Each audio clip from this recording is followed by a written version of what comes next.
day 2. So if you are not awake, please get some coffee. And we want you to bring up the fire today. My name is Benjamin Tabele. I'm here as ESCO member. So I'll be chairing the session for today or facilitating the session for today. I'm from Sefako Health Sciences University, one of the biggest universities in South Africa. Yeah. So as the people are working in, I just want Dr. Patience to get ready to open for us as people are working in. And today we'll have the honor of having the Vice Chancellor here to speak to us. So it's going to be a very wonderful day. I think our president, SAAIR president, already acknowledged our Vice Chancellor yesterday on her opening remarks, on her opening the conference. So today we are very honored and privileged that the Vice Chancellor will be here. So without any wasting of time, let's stick to time today. Let's keep our questions crispy, short and brief, and our engagements. If we want to carry them more, remember we have a gala dinner that we can engage more there. So at 11 o'clock, we'll have a photo shoot. Dr. Patience will tell us where we'll take the photo shoot for today. There are changes in the program. So from 11:30 on session 2.3, those sessions have swapped with session 14. So 14 will go to where 6 is, and session 6 will go to where 14 is. The other change is that the presenter, the 18 presentation for half-past 2:18 for presenters Hussein, Mkolisi, and Tagalani has been changed with Sifiso Mabizela with a topic from admissions to graduation, the success of South African graduate program. So you'll see on the new program that Karen has sent, those changes are effected. So that's how we will follow the program today. So without wasting time, can I call our conference chair, Dr. Patience, to come to the stage? Thank you.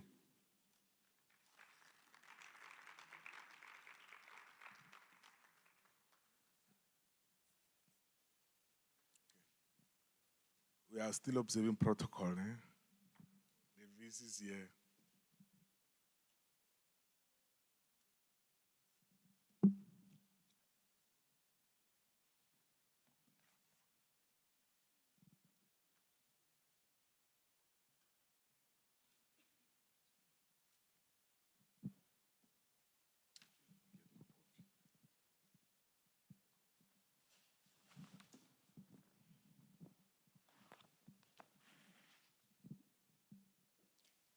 Good morning, ladies and gentlemen.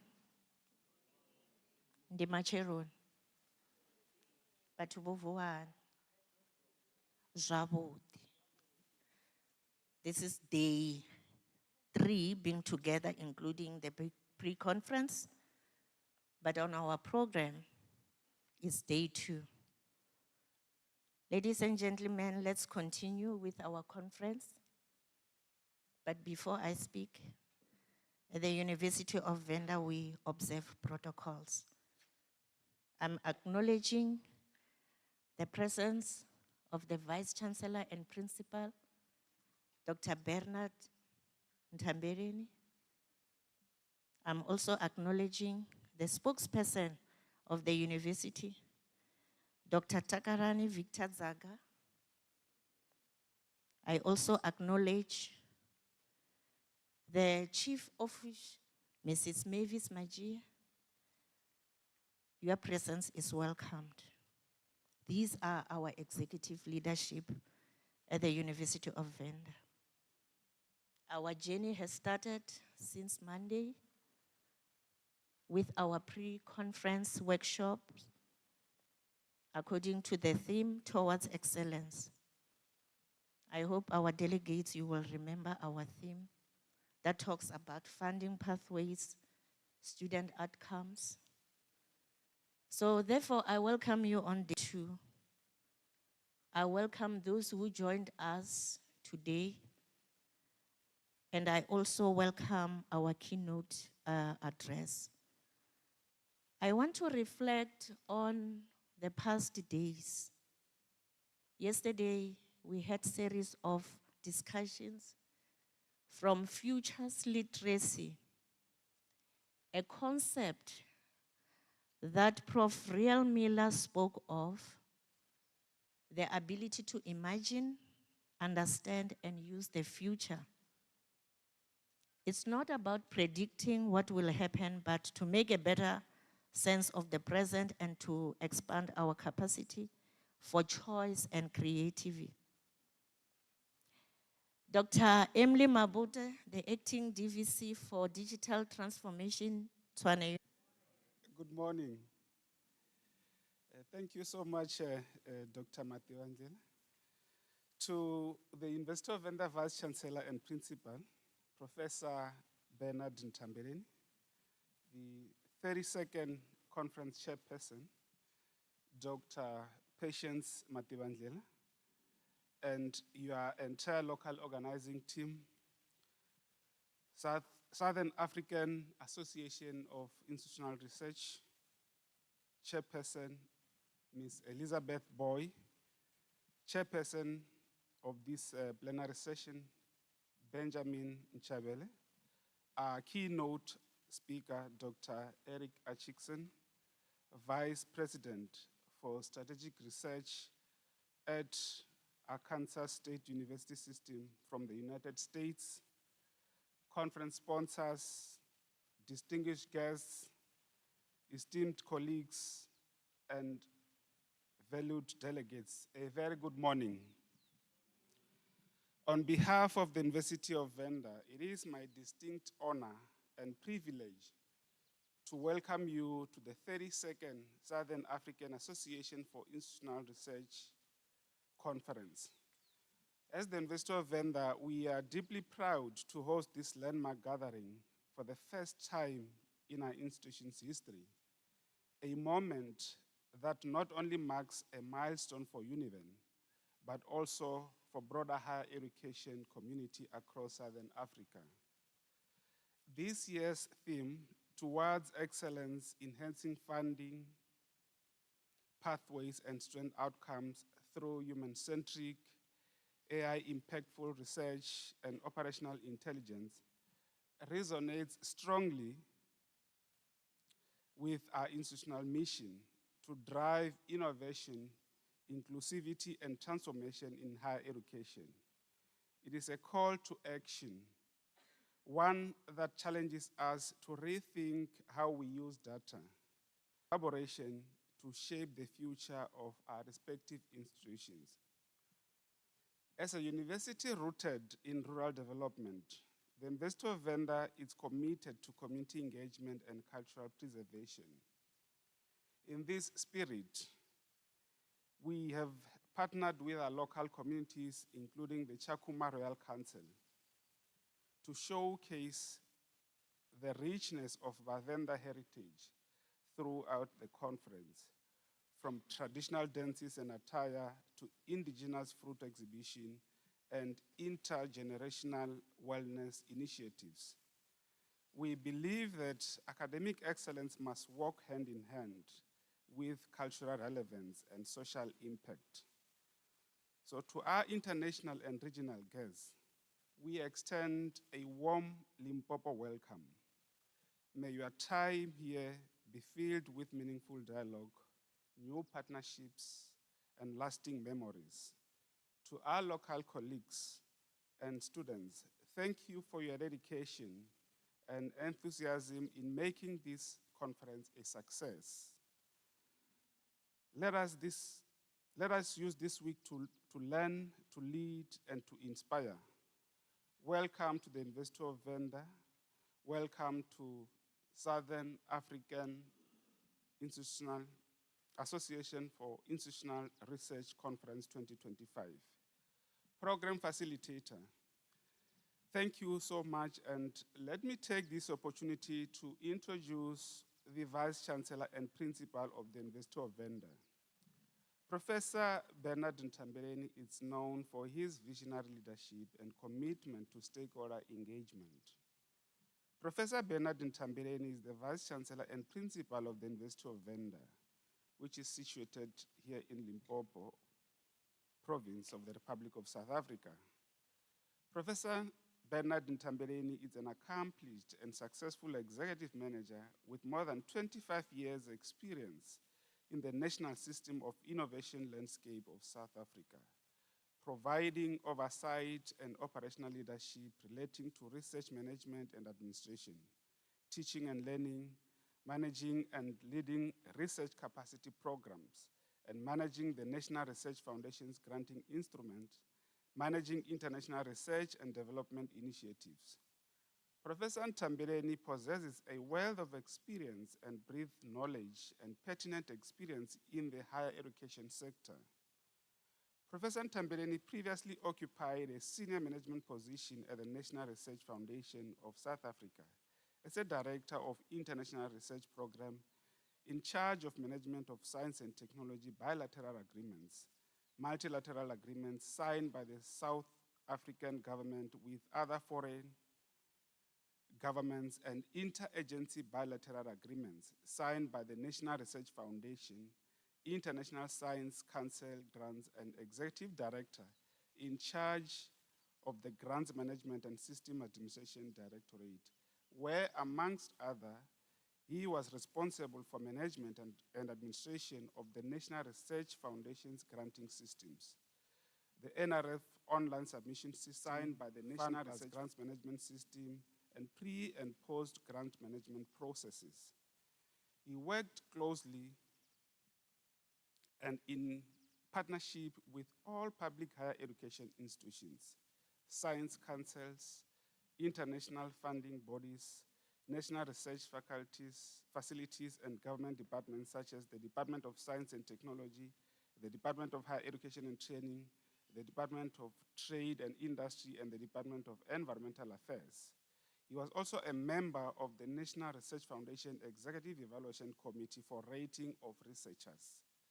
Before joining the National Research Foundation, Professor Ntambeleni worked as a lecturer in the Department of Sociology at the former Vista University Eastern Campus, Johannesburg, and a researcher in the research project sponsored by the South Africa-Netherlands Program on Alternatives in Development, Amsterdam Human Science Research Council, Kurt Lewin Institute, and Vrije University of Amsterdam.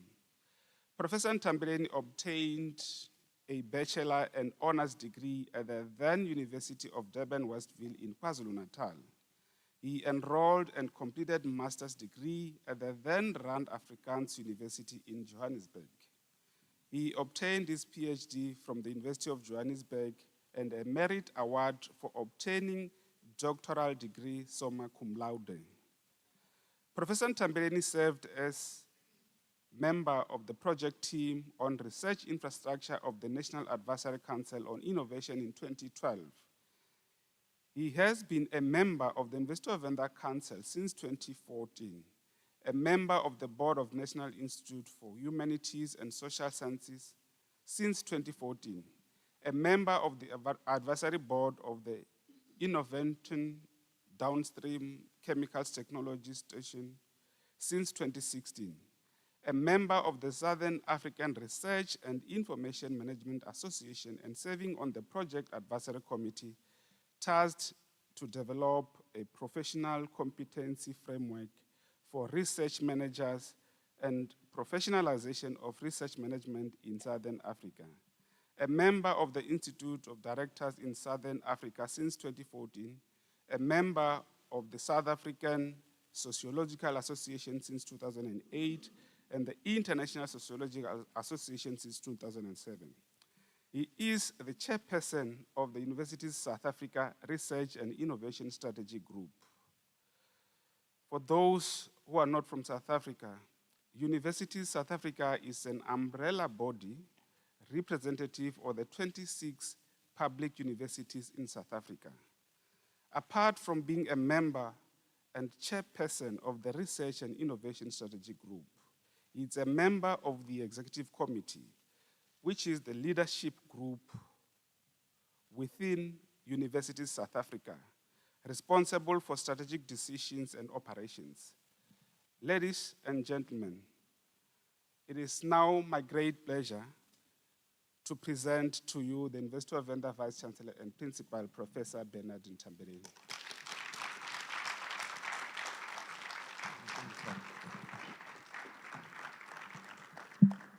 Thank you, Program Director, Dr. Zaga.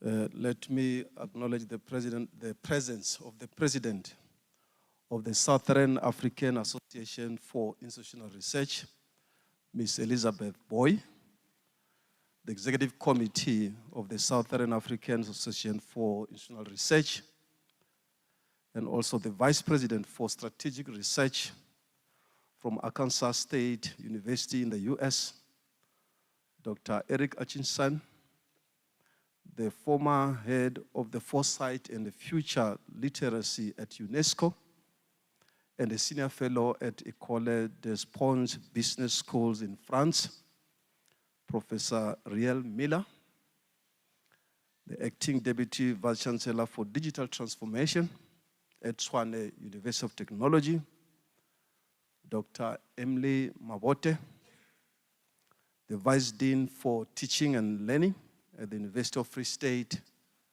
Professor Mweketsi Mosia, the Associate Professor from Ali Mazrui Center for Higher Education at the University of Johannesburg, Professor Thandi Lewin, Executive Dean of the Faculty of Health Sciences at the University of Venda, Professor Chilizi Murauzi, the Acting CFO, Ms. Bevis Majie at the University of Venda, the Director of Institutional Research and Planning at the University of Venda, Dr. Patience Matibandlela, the Director of Marketing, Branding and Communication, Dr. Zaga, members of the University of Venda Senior Management Committee that are here, sponsors, Mr. Glenn Barnes of the IDSC, and Mr. Vili Visaki of the Quantum Education Solutions, distinguished guests, delegates and friends, ladies and gentlemen, good morning. Good morning. On behalf of the University of Venda management, it is my distinct honor and privilege to welcome you to the 32nd Annual Conference of the Southern African Association for Institutional Research for 2025 here at the University of Venda. We are honored to host this prestigious gathering in the hinterland of our province, Limpopo. The hosting of this prestigious gathering here in Thohoyandou marks a significant milestone in the commitment and also our ongoing efforts to advance teaching and learning, and also impactful research and community engagement. It underscores our university role as a dynamic international hub for research, innovation, and also collaborative endeavors. This gathering is more than just an annual event. It is a celebration of our shared commitment to shape the future of higher education through innovation, collaborations, and also the partnerships. This conference represents a significant platform for reflection, for dialogue, and also for strategic engagement on how we can continuously strengthen our institutional effectiveness and academic impact within the higher education sector. The theme for this conference, which says, "Towards Excellence, Enhancing Funding Pathways and Student Outcomes Through Human-Centric AI, Impact Research and Operational Intelligence," captures a very essence of our existence as institutions of higher learning in the 21st century that are characterized by a rapid advancement in technology, globalization, and a significant social, economic, and also political changes. It speaks to our collective aspiration to position our universities as a research-driven, technology-enabled, and socially responsive institutions. This conference also reflects our collective ambition to reimagine the role of universities, not just as institutions of learning, but as engines of progress, driving excellence and hope. The higher education landscape is undergoing a rapid evolution. I think all of us are aware of that, here and elsewhere. We are required to navigate these myriad challenges, including the so-called new funding models that have been introduced elsewhere in the world, also here in the county, adapt to the realities of the digital transformation, and also respond to the challenging or the changing expectations of students and also societies. Yet within these challenges lies an opportunities for universities to innovate, collaborate, and lead. It is also worth mentioning that we are living in the time of profound change. As we stand here, a lot of change is happening in the world. The higher education landscape is shifting rapidly, demanding new funding models, digital agility, and a deeper engagement within the communities that we serve.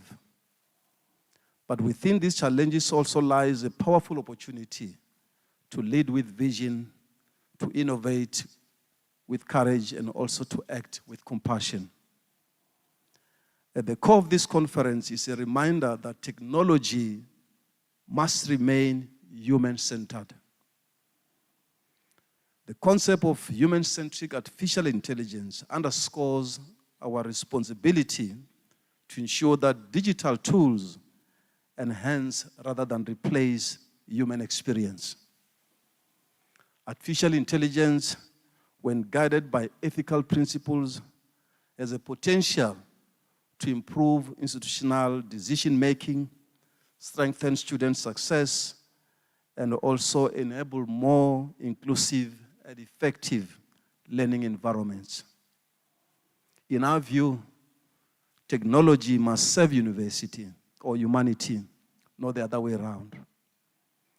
Artificial intelligence, when guided by ethical values and inclusive design, can empower us to make smarter decisions, support our students more effectively, and create learning experiences that are not only efficient, but also deeply human. Impactful research remains a cornerstone of the University of Venda's mission, generating knowledge and also directly addressing what we call the social, economic, and also environmental change challenges that we face. The University of Venda has long been a beacon of hope, a place where aspirations are realized and the futures are shaped. The university stands as a testament to the transformation power of education and its capacity to empower individuals to make positive impact in societies. Situated in the UNESCO-listed Vembe Biosphere Reserve, the university benefits from this unique, rich biodiversity, with very strong, distinctive environmental context. Our view of the university is that universities must be catalysts for building inclusive societies and also play a role as an anchor institutions in the process of social change and development wherever they're located. As nations confront a wide range of challenges, including what we call the declining growth, the the macroeconomic instability, social inequality, the health crisis, environmental threats, increasing presence of the AI, and the rise of the national identity over global cooperation, which is reshaping diplomacy and also democratic values across continents. The capacity of the state institutions to respond in a very effective way and to adapt is quite very paramount. In South Africa and elsewhere, institutions of higher learning continue to navigate such complexities of governance, expanding access to education and also the institutional transformation. It is here among scholars and practitioners that we find courage to ask difficult questions, the wisdom to seek innovative solutions, and the solidarity to build a more inclusive and responsive higher education sector for all. Our university is proud to serve as a platform for this dialogue. Our institution is founded on a history of resilience and committed to the advancement of innovative scholarship. It stands as a testament to the transformative power of education. We believe that the insights shared over the coming days will not only enrich our academic discourse, but also inform our strategic direction, our research enterprise across all our provinces and beyond. This approach not only enhances our educational experiences for students, but also strengthens the university's role as a catalyst for positive change and development. Our discussions over the next few days will not only highlight the current state of education in South Africa, but also pave a way for new ideas, strategies that can enhance institutions and also serve our students and communities in a more effective ways. We are privileged to have with us here a diverse group of scholars, practitioners, thought leaders who are dedicated in advancing knowledge and enhancing how we create, manage, share information across disciplines. As we engage in discussions in our sessions that are coming ahead, I encourage all the participants to share their ideas, questions, assumptions, and develop actionable strategies that can strengthen our university sector and also contribute to the broader transformation of higher education in South Africa and elsewhere. We are also honored to host the diverse group of internationally renowned scholars, agenda-setting scholars, and representatives from organizations engaged in funding pathways and student outcomes, impact research, operational intelligence, also including the teaching, publishing, and also the science communication. This gathering is more than just an academic endeavor. It is a testament to our shared commitment and enhancing the world through education. This conference will showcase a series of keynote speakers, invited presentations, panel discussions that highlight innovative practices and also the research findings from around the world. I am confident that the insights shared in this conference will inspire us all and also encourage us to take a greater, much more collaborative efforts among the different scholarly practices. We hope that this conference will also help us guide and shape the future of higher education in the modern era. Together, let's reaffirm our shared commitment to knowledge creation, innovation, and the excellence that we serve humanity with. I encourage each of you to be bold in your ideas, generous in your insights, and relentless in your pursuit of excellence. Let this conference be a catalyst for new partnerships, groundbreaking research, and also transformative strategies that uplift our institutions and our societies. I encourage you to take full advantage of this unique opportunity to network, to collaborate, and also to learn from one another. Your dedication and hard work have laid a foundation for what I'm confident will be a most productive and inspiring conference. As we embark on this journey together, let us approach our discussions with open minds, hearts, and also ready to challenge conventional thinking and embrace new perspectives. Let us be inspired by one another and leave this conference not only with the knowledge, but also with the renewed commitment to improving the state of post-school education and training in South Africa. Let this conference be a space of rigorous inquiry and a visionary thinking. To our keynote speakers, panelists, and presenters and delegates, thank you for your presence and also for your invaluable contributions that you're going to make. As I conclude, I wish to express my sincere appreciation to the Director of Institutional Research and Planning at the University of Venda, Dr. Matibandela, the SAAIR Exco, the Univen Organizing Committee, and all the contributors who have worked tirelessly to make this conference possible. And also to acknowledge all other sponsors and partners who have worked very tirelessly to make this event possible. Thank you for your tireless efforts in making this event a reality.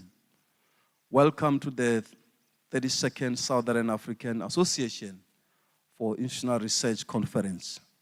We look forward to a great discussion, the exchange of ideas, and the connections that will forge over the coming days. I am delighted also to welcome you tonight at the gala dinner that the university will be hosting at Poch Villa. This event promises to be an enjoyable evening featuring exquisite cuisine, stimulating conversation, and opportunity to connect with fellow guests. Thank you.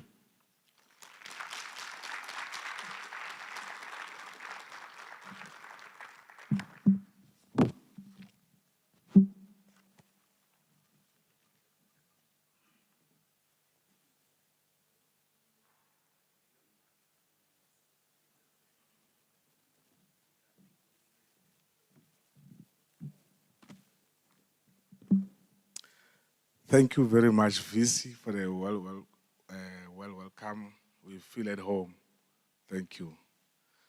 I'm now going to present our keynote speaker this morning, Dr. Eric Atchison.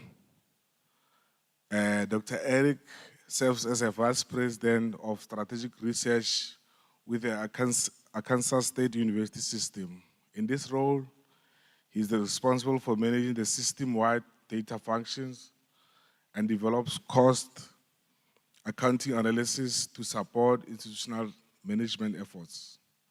During his tenure, he has developed and implemented a system-wide data system and expanded data collection efforts across the 7 institutions of the ASU system, supported the migration to one ERP system, and produced a wide variety of user-friendly interactive dashboards, reports, and statistical publications.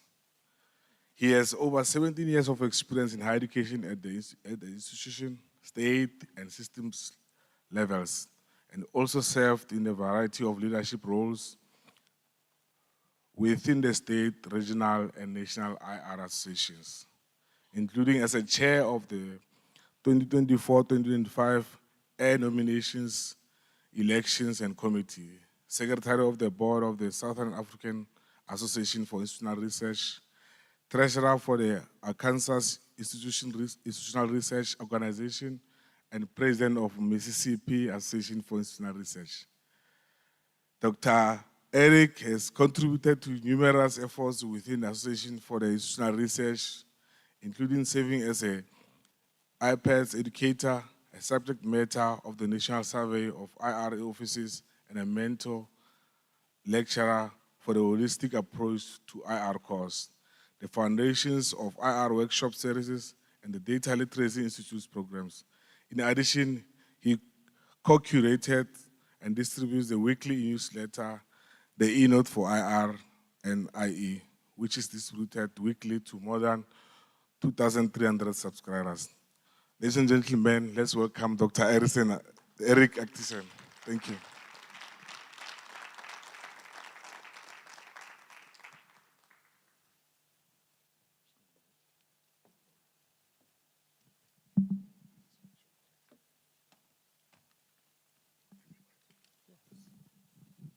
Thank you for your patience. I just need a minute to connect.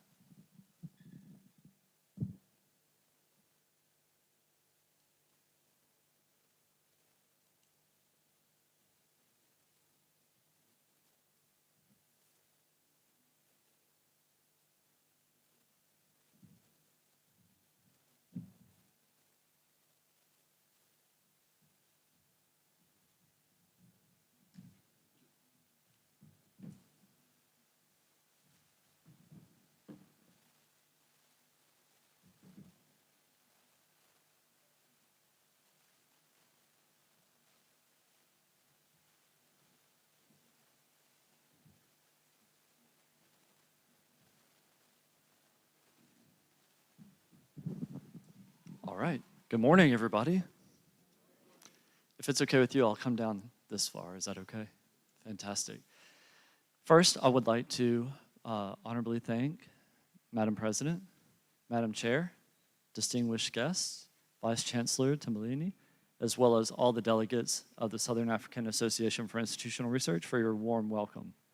As I've come about 2,000 miles or so, I have experienced nothing but hospitality and friendly smiles and really great conversations so far, and I look forward to learning with you as we continue this week. As the Vice Chancellor noted, we are in a state of change, not just in South Africa, not just in Namibia or Zimbabwe, but also everywhere in the United States. So the purpose of my talk today is to really think about how do we remain persistent and pursue excellence in all of our actions as we work to change higher education to meet the needs of our changing global education system. So as we noted in my bio, I've been around for a while, about 17 years, and worked diligently not only to expand our understanding of student outcomes within higher education, but also to develop our own profession. I spend about 20% of my time trying to train people within the space to make sure that they have the resources they need. And if you were here on Monday for the workshop, we talked a lot about data literacy, data management, and data visualization. I didn't know I could talk about all three of those things in 3 hours, but we did. It was great. So what I want to do first is tell you a little bit about the system of institutions that I work with. In the United States, individual institutions exist, public and private, but we also organize ourselves mostly in the public sphere as university systems or community college systems. And the way we do this is by having a single board of curators or board of directors that oversee multiple institutions that are led by a president or a chancellor. And so my role is actually at the system level. And we have 7 different institutions within the state of Arkansas that we support, we work with, and we manage. And so those institutions are up here on the screen. We have 2 4-year universities, Arkansas State University and Henderson State University, and 5 2-year community colleges that offer no higher than an associate's degree. And so interestingly enough, when you have one person like me who is over the entire data function of 7 institutions across an entire system, we look at data a little bit differently. We try to remain flexible. We try to understand the variety of missions at our institutions in order to truly serve the more than 38,000 students, 3,400 faculty and staff, right? With a very small, in my mind, $315 million budget. Right? So speaking of money, let's talk about funding allocations.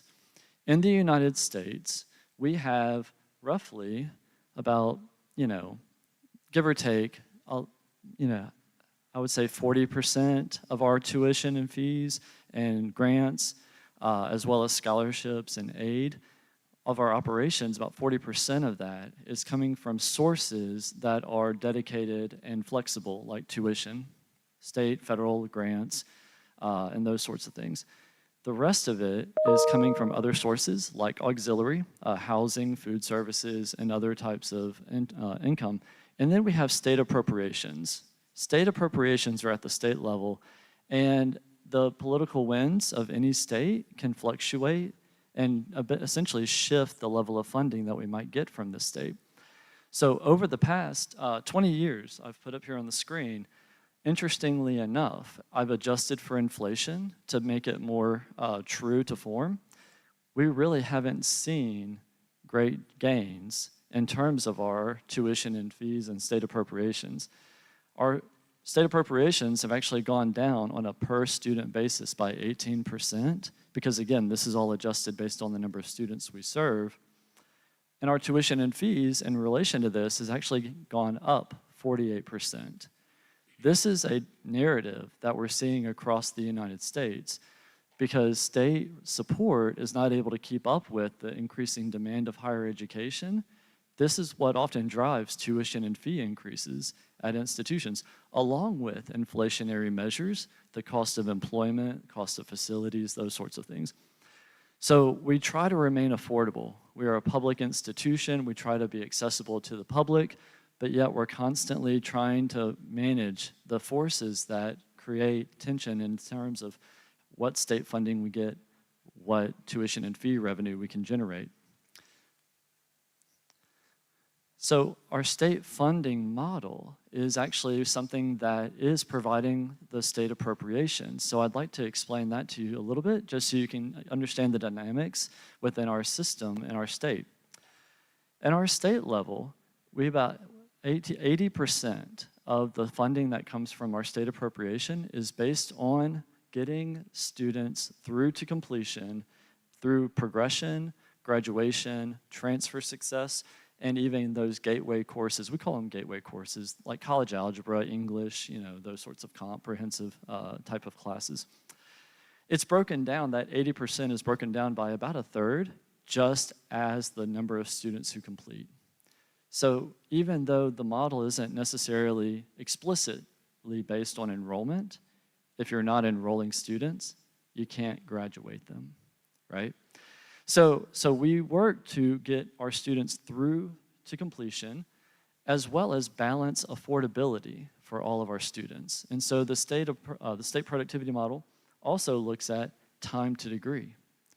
What amount of time does it take for a student to enter to complete? Are they on time, right? Based on the expected times to degree, like 6 years for a bachelor's degree or 2 years for a associate's degree. Similarly, is a student paying more for additional credits? Are we managing our time and our resources of our students? And are students actually graduating with the number of credits that we anticipate that we should graduate with? In the US, a bachelor's degree is 120 credit hours. And so if you have more than 120 credit hours, you receive a little bit less funding for that student, right? If you receive a bachelor's degree right out at 120, you get more points. And so all of this is point-based. So 80 and 20 is essentially the full model. We also make adjustments, back to the point about research funding, right? We make adjustments about the amount of research that our universities are doing, because research is part of our mission as a university. So if a student or a faculty member receives a grant from a federal grant-making agency, that research institution gets to claim those research expenditures up against its total expenditures as a mechanism for additional funding support from the state. Because without that additional funding support from the federal government or state government through grants, we're not fulfilling our mission. We're not continuing in the innovation and the dialogue that we need to do in order to remain competitive. At the 2-year level, we recognize that our 2-year institutions are smaller, they're more community-focused, community-based, And so we do comparisons based on enrollment of similar types of institutions to understand if that institution is operating within what we expect it to operate. And then last but certainly not least, we do a couple of efficiency measures because while it would be great to essentially create a model that ignored our human resources in terms of thinking about, we can just fully staff up and create opportunities for us to hit on all these measures, that's often not the case. And so what we've done is we've also looked at faculty to administrator ratios to try to manage the growth in what the public sphere has noted as essentially glut in terms of administration, right? Faculty are the focus of our institutions in terms of being able to provide students with the opportunities to learn. And so a faculty to student ratio allows us to measure how much are we in terms of faculty versus administration. And just to dive a little deeper, because I know you're probably thinking about it, how does this all work? Well, I'll show you. At the credential level, remember, 32% of the overall model is this measure. Every single award, every single credential counts in this model. And so how that works is at a certificate level, we have a base number of points. At the associate degree, it's 3. For a bachelor's degree, it's 4. And then it goes on from there into the graduate levels of 5 and 6. However, we recognize that some degrees have higher cost bases to them, and some degrees also are more difficult for students to get, right? So thinking about the difficulty and the cost bases, we do apply a factor of 3 to what we call STEM, science, technology, engineering, and math. Similarly, within the state, there's a high demand for certain fields that are not considered STEM. And then some STEM fields are also considered high demand. We've looked at our labor information to determine what are those fields, essentially what is needed in the state's workforce, and then how can we assign additional points based on that. And so that's where we also get a high demand multiplier. And again, if we did not think about the people we serve, that would be the end of the model, right? But we also recognize that all of our students have challenges as well. And so if a student enters our institution with a below threshold standardized test score, we call them The an University underserved of Venda, academic student. Univen, is And when situated that in student Toyando, meaning head of an graduates elephant in with the a scenic STEM Venda degree district of the and a Limpopo bachelor's province of South program, Africa, on the all of southern these side of the multipliers South get Pansberg added onto Mountains it. and about And so 42 what might be kilometers from just, doorstep of let's just the say, most 4 world-famous points for game bachelor's reserves, degree, the that's Kruger not National STEM or high Park. demand, all of a The sudden Venda it has culture been is built on a multiplied by factor vibrant of mythical 0.29. belief system If that reflected in student their is artistic any style. of these, and they War- they do combine. So we have underserved race within my state, adult learners Water who are is an above a essential certain age, theme to the Venda. as well as underserved income, students who receive what we call our federal Pell Grant.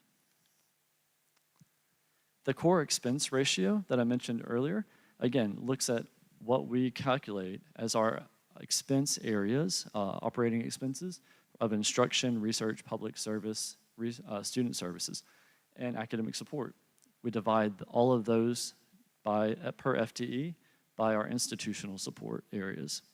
And if an institution is below their competitors or comparison institutions within a region of 16 states, then they get an additional change, an additional percentage added on to their points.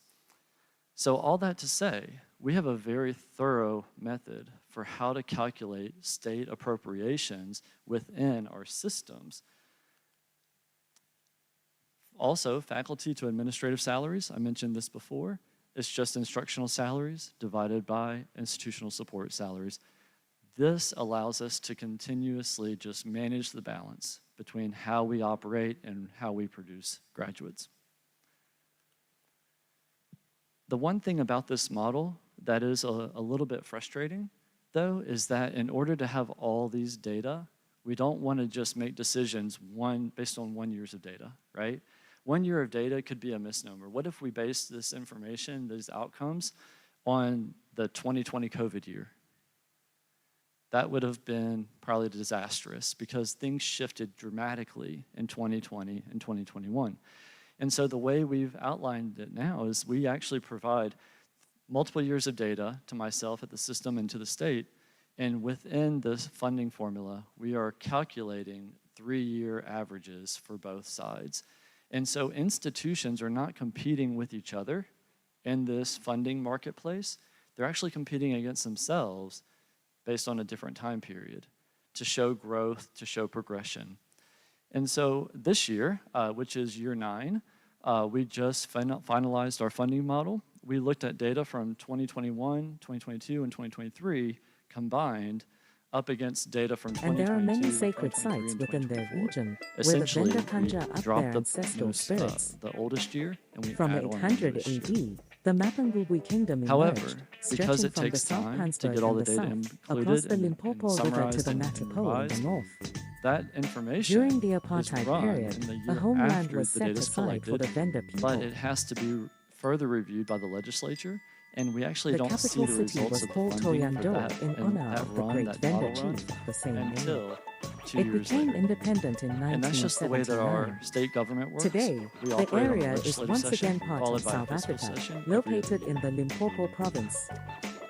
So now that Also I've known kind as of Mopani provided worms, probably more is a detail than well-known you food ever eaten wanted to by the know vendor people. about productivity funding and performance funding models Is in the also United one of States, the which foods this which the is vendor people eat. not very different It is from other made from states. sand beans Many of and our peanuts. state public institutions have similar Are funding models. exceptionally delicate, and Let's vendor talk a people little bit enjoy about them. how They can be we served work with pap. within the constraints Is one of of the current well-known issues, food eaten right, by within the higher vendor education, people. as It well is slippery as and can be this served type with of pap. modeling of Places to visit essentially, when in vendor state include- appropriations, because as you know, the United States has recently Is cut surrounded by the Dave Bondo forest, 45% so full of spirits of that few research vendor funds people venture into it across for fear of institutions. the two mythical 45%. creatures keeping That's guard, $3.7 namely billion, the white lion. equivalent to about 64 billion rand.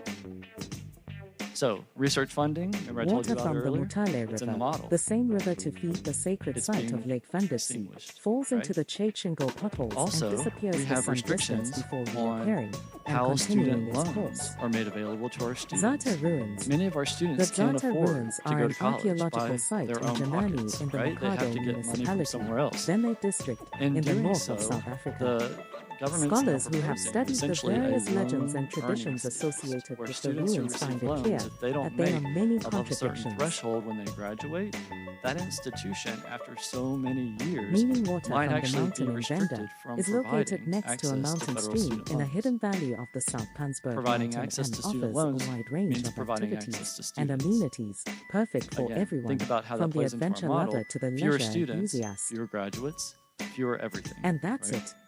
So See you in we've, Venda. we work in an environment now where we're facing all of these multitude of challenges, and we can't necessarily change the government, right? We can't change the productivity The model. University of Both of Venda, these are pretty well Univen, established, is situated and legislative in Toyando, decisions come meaning and head go. of an elephant And in so the scenic what I try to do Veme is I district try of to the approach Limpopo my work province at of the South system Africa on the using two different types of tools. southern side of the I South like to Pansberg Mountain's basically mythical do belief aim system statements reflected in and their then artistic driver style. diagrams. And I'm gonna Water walk is you an through both essential of those theme this to the morning, vendor, and there because are I many think it sacred helps us sites kind of within take a their step region back, where the think vendor about conjure what we're up their trying to ancestral change, spirits. because change is the only From way we're going to 800 adapt to AD, this. the And then Mapungubwe how do kingdom we emerged, make stretching actual from the South change Pansberg in the agents out of south, ourselves, across the which Limpopo I don't know, River to did the anybody Matapo apply in to the be a north. change agent at your institution? During the apartheid period, a homeland No? was set You are. aside for the You are vendor a change people. agent at your institution. And so thinking The about capital city was aims called and setting Toyando aim in honor statements of the really great helps us vendor try chief to of the same clarify name. what are It we trying became to improve. independent in 1979. Because at this point, if federal Today, the access to area funds is once again part reduced of or South restricted, Africa, and state located in the appropriations Limpopo are province. level or declining on a per FTE basis, Also known as then Mopani we're worms, responsible is a for our well-known future. food eaten by the vendor people. So first and foremost, what are we trying to improve? Is also one of What's the a food problem which the vendor within people eat. student success, It is made from sand institutional beans and finances peanuts, that we can try to work toward? are And who are exceptionally we trying to do delicate, this for? and vendor What's our people target enjoy them. population? They can be We served need to with be pap. specific, and this is where IR fits Is in one of the perfectly, well-known food because we need to eaten be by able the to measure vendor how people. much. It is slippery and can be And served of with course, no goal is Places sufficient to without visit some when in sort of Venda stated include- end to be able to measure against. So my goal, is surrounded or by our the goal, Bay rather, Fondo in the forest, system, so full of spirits we've that been few Venda referencing people venture Lumina into it for fear of Foundation's the two mythical creatures keeping guard, 2040 namely the white lion. big goal. The Lumina Foundation has been working to help enhance Water educational from the attainment Mutare outcomes River, across the the United same river States to feed for the many sacred years. site of Lake And so Vandetsi, their big falls goal into the is that Chachingo by couples and 2040, disappears for some distance before 75% reappearing of and U.S. continuing adults, its course. 25 to 64, in case Zata you're wondering how we ruins. define that, The Zata in the ruins labor are an force will archaeological have site college in degrees Janani in the or Mikado other municipality, credentials of Venlo value district in the leading north to of South economic Africa. prosperity. Scholars who have studied the Credentials of various value legends and leading to traditions economic associated prosperity. with That's the not ruins find it clear that there are that's not many really the type of contradictions. language we won't normally use when we talk about college. What we're talking about here Meaning is water from the mountain certificates, in Venda degrees, is located next to a mountain stream in a essentially hidden valley of the certifications, South Pansberg whatever an mountain and offers institution a can wide range of provide activities to and promote a amenities person's perfect well-being. for everyone, from the Economic adventure prosperity, lover to the they're leisure measuring that enthusiast. as someone who, after completing that's a it. credential, is See earning you in 15% more than if they would have just graduated high school and entered the workforce. Okay? So thankfully, very measurable here. So remember my questions. By when? What will be improved and for whom? Well, by 2040, we're going to improve the percent of the labor force, right? And for whom? Any adult that's involved in working. But I never told you how much, did I? By how much is the third bullet. The Lumina goal doesn't tell us how much. And I just put the goal up here verbatim. In order to determine how much, we've got to look at the national landscape. And thankfully, Lumina has also provided that to us already. Across the United States, 44% of Americans in the workforce have a credential of value. That's about 30% less than their 2040 goal. In the state of Arkansas, kind of right here in the middle, laser pointer doesn't work on that screen, but the state of Arkansas, we're at 38%. We're below the national average at this point. We have a long way to go. And part of what is holding this back, I think, is access and helping people understand the value of higher education. So remembering that this is our big goal, now that we've got our aim statement written, let's talk about driver diagrams. If you've never seen a driver diagram, they can be very helpful in collaborative meetings, just trying to figure out, okay, we want to do something, but how are we going to do it? And how do the multiple steps help get us there? So we've got our aim statement, right? By 2040, 75%. We need to figure out what our primary drivers are that are going to get us there. And then probably a secondary driver, because there's multiple ways of approaching any type of solution. And the most important thing is actually defining a change idea. What are we at Univen going to change tomorrow to get us to 2040? An example of this is, let's just say I wanted to lose some weight. Let's just say I wanted to lose 10 pounds within a year. Well, primary driver of losing weight, maybe we have two of them, right? Eat less, exercise more. Sounds, pretty familiar. Everybody's probably heard those recommendations. Eat less, exercise more. A secondary driver is, how are you going to exercise more? Well, maybe I'll take the stairs at work instead of the elevator. That's a good secondary driver. But what happens when I go to work and I never get off my desk? And I don't go to the bathroom either because I don't want to take the stairs, right? Then I'm only taking the stairs maybe once a day, twice a day, right? The change idea needs to be explicit. It needs to be something that we're telling ourselves to do, like only use the bathroom on the top and bottom floor. That helps us use the stairs multiple times a day. That helps us increase our exercise, which helps us lose weight, right? So let's look at our driver diagram that I've drafted for our ASU system in order to align with the Lumina Foundation's 2040 big goal. Two ways I see us really thriving over the next 15 years. First, we have to increase post-secondary success. Second, we need to remain viable as institutions financially, because I can increase access all day by not charging tuition, but am I going to be an institution next year? No. I mean, we can educate everyone for free if no funds are available. That's not going to help us remain viable in the marketplace. So, secondarily, we want to increase post-secondary success, but also increase our financial sustainability. That will allow us to serve all students, all staff, and our communities as we work through this process. In order to increase post-secondary success, we're going to increase enrollment, right? We can't educate who we don't serve, so we need to serve more people. The way we do that is we're going to help students find their path, because right now, students are in many ways just finding us, but we're not really engaging with them regularly in the process of figuring out what they want to do. Second, we're going to start increasing our workforce partnerships, because in the US, not only do we provide official credentials like bachelor's, master's, and associate, but many of our institutions partner with industries in order to provide immediate training for what they need to get their job done. So we're going to work on increasing that. The change idea here is we need to understand the workforce trends in order to be ready for those types of needs. Under financial sustainability, we're going to optimize our instructional activity. We are going to figure out a way of doing more cost accounting, as we discussed earlier. And really specifically, we need to determine the overall unit-based cost of instruction within our institution.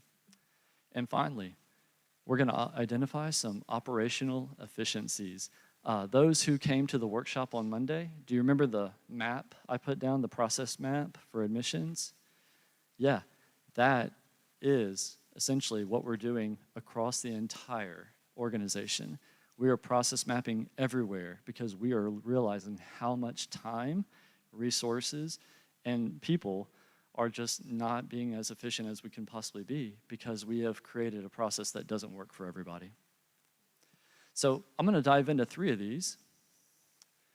First, helping students find their path. We want to make sure that specifically for our transfer students, they are often just coming to our institution or maybe engaging with us a little bit, but no one's really working with them as much as they are the students coming straight out of high school.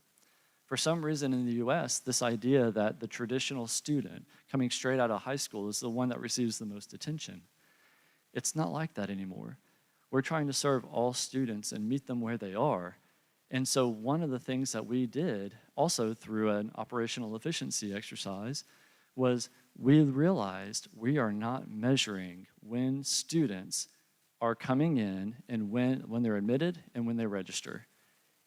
Because if we don't catch them early, like as soon as they're admitted, the likelihood of them registering goes down every day. Because if they get admitted and maybe they feel like they're not welcome at the institution, or maybe they want to think about another institution, or maybe the time's just not right. All of that can be mitigated if we provide consistent engagement. So one of my universities and I, we went through a short time period of change testing. We actually tested this change from February 10th through April 11th of this year. We found that that institution was not providing any kind of audit of the credits that the student had earned at the community college at all during the admissions process. They basically admitted them based on the application, but no one showed a student how close they were to finishing or how far away, right? Depending on how you look at it. A student, often, the transfer students in my research within the system, transfer students have 2 big questions.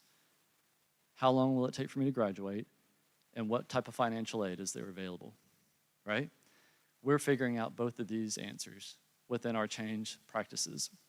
So, compared to the prior fall 2024 admissions process, we did not send degree audits to our students, right? So the numbers are easy.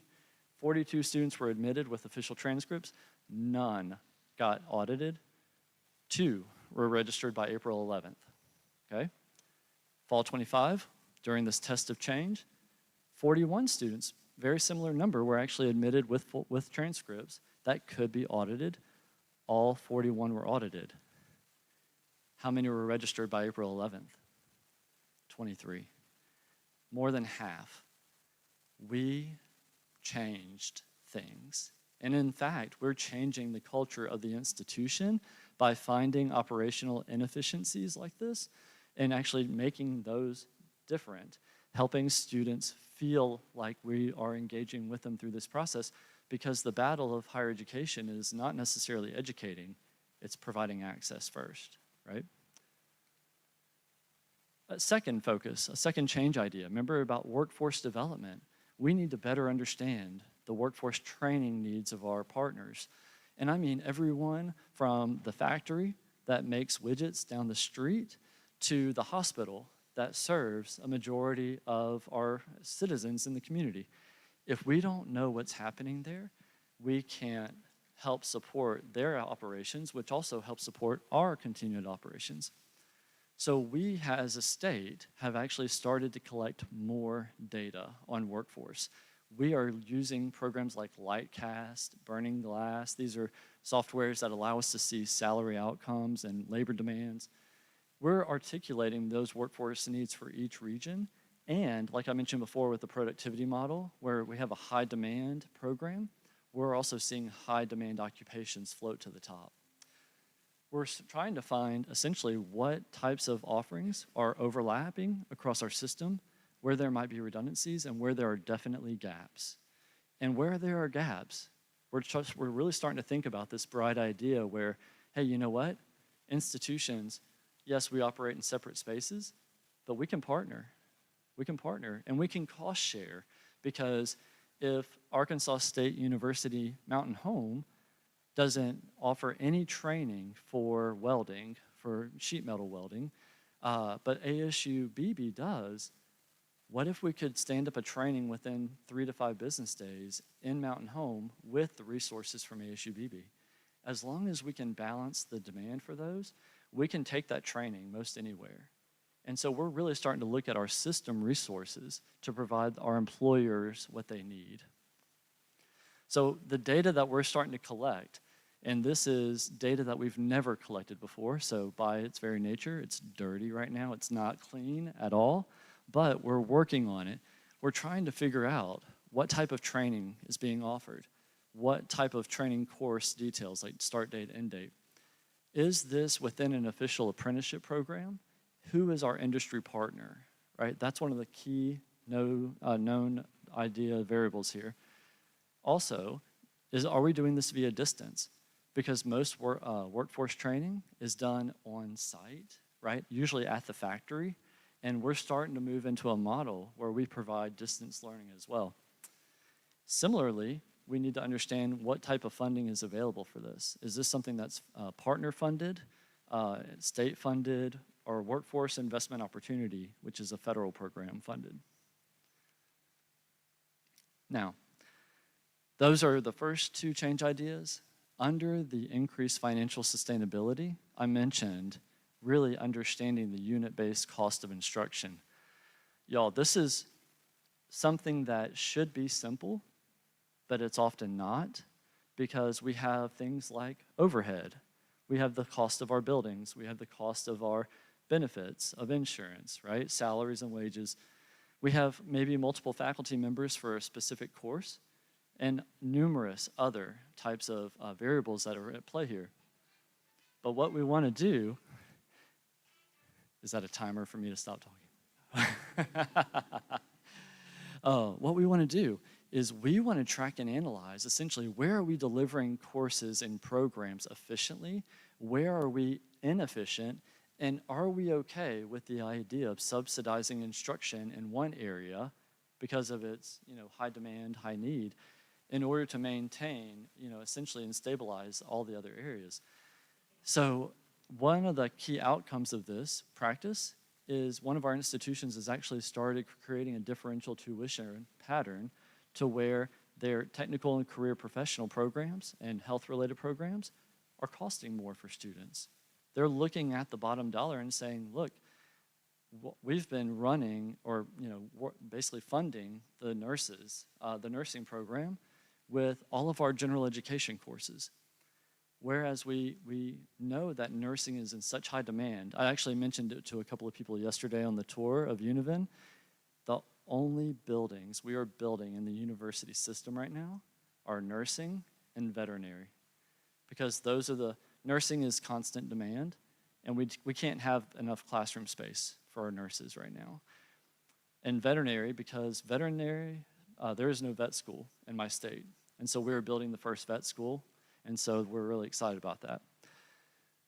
But what we also realized is there is some market flexibility, and when we raised that tuition for that specific program for nursing, the demand didn't go away, because they understand these programs cost more. Their faculty can only teach 15 students in a clinical setting. So we can't have a lecture hall of 600, and that was beautiful, by the way. But we just can't do that. And so when we work through these ideas of cost accounting, we're really trying to determine what is that net revenue for the institution and how do we increase it. This is how I've mapped it out. This process essentially takes all course-related data, all student-related data, individual fee assessments for every course. I don't know if you have like lab fees or if you charge an additional fee if something's delivered online, but we have several of these types of fees within our system, and parsing this out for every single student is very, very time consuming. But we figured out a way to map it out. We've actually started downloading the data now, and we've got an entire academic year just waiting for me when I get home. So it's the only reason I'm excited about leaving, is to dig into this academic cost accounting. But all that to say, we also have some students who are charged a different tuition price because they live in a certain city. And that city provides a local subsidy to the institution. And so when that happens, we also have to look at how do we account for differential tuition at the location of the person, or the residence of the person and the location of the course. So all very complex, but this type of effort really allows you to see the underpinnings of the institution and truly figure out a plan forward on how to thrive financially within the parameters that we have. So each of these examples really brings us back to this idea of operational or organizational intelligence. As institutional researchers with an assessment, evaluation, program review, oftentimes these types of projects and programs we might be somewhat involved in, but not necessarily driving the change itself. As I mentioned earlier, you're all change agents. So it's important to focus on what we consider in IR, the 3 areas of organizational intelligence. These were developed by Patrick Terenzini back in 1993, so about 30 years ago.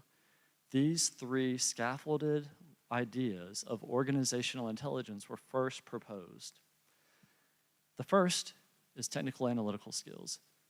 It kind of makes sense that this is kind of the first tier of this theory, because without the technical analytical skills, you might not be able to really think beyond what we don't know, because that's usually where we figure out things, right? Issues intelligence comes next. This is understanding the institution, understanding the organization, understanding the issues we're facing. And then contextual intelligence, this is all about the broader context, understanding the entire nation, understanding international forces, right? So getting a little deeper, technical analytical skills. In my opinion, having only technical and analytical skills is kind of like having the best soccer cleats in the market, but no ball and no pitch, right? They are definitely required, right, to play the game. But if that's all you have, then you're going to be, like I was very early on. I was very short-sighted in terms of my abilities because I was focusing on honing in these technical skills. So this is things like factual knowledge, familiarity of terms. We talked about F10, right, in our workshop. Term I didn't know, but now I do, right? So I've been building my technical and analytical skills while I'm here. but also understanding the structure, understanding the organizational structure, as well as the structure in which we operate. Similarly, our methodologies are very vast within IR and higher ed. We're not talking about just statistical methodology, everybody. We're talking about things like storytelling, right? Methodologies on how to construct, a good narrative, how to actually work across, project management. So issues intelligence, much more substantive, right? We want to understand all the issues that are facing, maybe a little bit of the historical context as well, but within the institution, maybe some of the problems we're facing, as well as how decisions are made. In the environment of shared governance, this is really important. And so I remember when I was started back in 2008, the very first committee I was asked to serve on was one that allowed me to really understand my how decisions are made at the institution, and that helped me better understand the issues that we were facing. In terms of context, as we've talked about all morning, there's a lot of things happening around us. And if we're not keeping up and understanding that broader context, then the evolution of our college and its mission might be something that we have to kind of think about as we move forward. What are the international forces? We actually, speaking of international, we've had a lot of work around the idea of international students in the United States. There's been a proposed, $100,000 visa fee for international students. We have a lot of international students that study in the U.S. That fee may complicate that, right? So how do we then apply both the technical and the issues into our contextual space? Well, we have to do it carefully, but this is where community helps. And as Vice Chancellor mentioned, that's why we network, right? That's why we come together.